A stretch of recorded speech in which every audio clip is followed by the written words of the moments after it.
Monsieur le vice-président du Conseil général, Madame la conseillère régionale, Mesdames et Messieurs les représentants des associations patriotiques, mes chers collègues élus, Monsieur le chef de corps du 27e BCA, Mesdames et Messieurs les directeurs, chers enfants, mon général, je vous remercie, mon général, de votre intervention en tant que président de l'association des Glières et celui actuel du CRD 74. C'est la première année que nous célébrons cette date du 27 mai et j'en suis heureux de le faire parmi vous devant ce monument aux Espagnols rénové. Je tiens à saluer les enfants ici présents aujourd'hui, nombreux, entourés de leurs enseignants et de leurs directeurs d'école.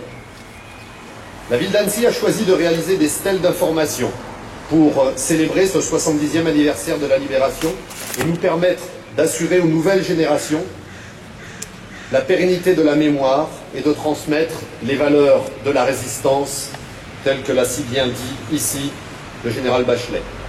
Encore une fois, tout ceci nous a été excellemment rappelé tout au long de cette année à travers des documents, à travers des livres, à travers l'histoire de Glières. Merci mon général. La présence des Espagnols, tout d'abord dans la résistance en Haute-Savoie, qui a été un affrontement aux forces de la répression de Vichy, puis au sein de la lutte contre l'occupant, a conduit la ville d'Annecy à réaliser ce monument. Inauguré le 17 août 1952, pour témoigner de l'engagement des Espagnols aux côtés des résistants français. C'est une œuvre d'une sculpture de Balthazar Lobo, pour lui redonner tout son lustre, mais également pour lui donner toute la place qui lui revient. Nous avons procédé à un certain nombre de travaux, et notamment pour permettre la visibilité de la phrase de Cervantes. Pour la liberté, autant que pour l'honneur, on peut et l'on doit donner sa vie.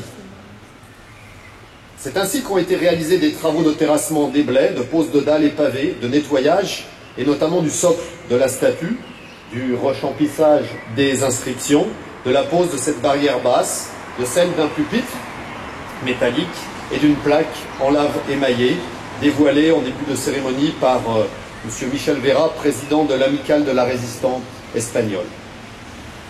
La ville d'Annecy, les élus qui se sont succédés ne pouvaient faire moins pour remercier la communauté espagnole de leur contribution à la liberté dont nous jouissons aujourd'hui, nous, Français.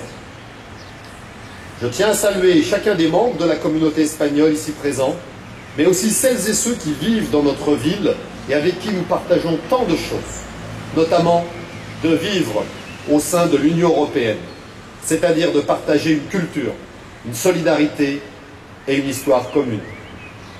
Je vous remercie.